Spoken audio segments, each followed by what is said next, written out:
UMA Educational and Technical Society, a voluntary organization for the development of inclusive society, is a leading NGO in Kakinada, Andhra Pradesh, India, working for the noble cause of disability for the last 37 మానసిక years. వ్యాధులకు సంబంధించిన కారణాలని ఈ జ్వరం లేదంటే వేరే శారీరక లక్షణాలలాగా క్లియర్గా చెప్పలేమండి. అంటే సపోజ్ ఇప్పుడు దోమ కుట్టడం వల్ల మలేరియా వస్తుంది, లేదంటే డెంగ్యూ వస్తుంది చెప్పినంత క్లియర్గా మానసిక వ్యాధి ఇదిగో పలానా జన్యు కారణం వల్లే వచ్చింది, లేదంటే మెదడులో తేడా వల్లే వచ్చింది, లేదంటే ఇంట్లో గొడవల వల్లే వచ్చింది, లేదంటే మందు తాగడం వల్లే వచ్చింది అనేది క్లియర్గా చెప్పలేము.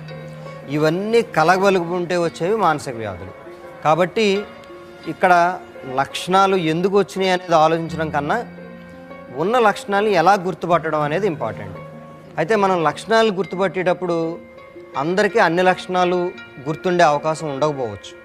కాబట్టి కామన్గా మనం చూడాల్సింది ఏంటంటే ఒక రెగ్యులర్గా పని చేసుకుని నార్మల్గా ఉన్న ఒక వ్యక్తి ఎప్పుడైతే తన పని నుంచి లేదంటే తన ఆహారం తినడం పడుకోవడం లాంటి దాని నుంచి లేదంటే తన పనులు తను చేసుకోవడం నుంచి లేదంటూ తన ప్రొఫెషనల్ ఆక్యుపేషన్ వృత్తిపరమైన పనుల నుంచి ఎప్పుడైతే దూరంగా జరుగుతున్నాడో అప్పుడు తనకేదో మానసిక సమస్య ఉందని మనం అర్థం చేసుకోవాలి. మానసిక వ్యాధులకి మందులు వాడితే తగ్గుతుందన్న విషయం మనం తెలుసుకున్నాం. అయితే ఈ మందుల కోసం ఎక్కడికి వెళ్ళాలనేది ఒక సమస్య.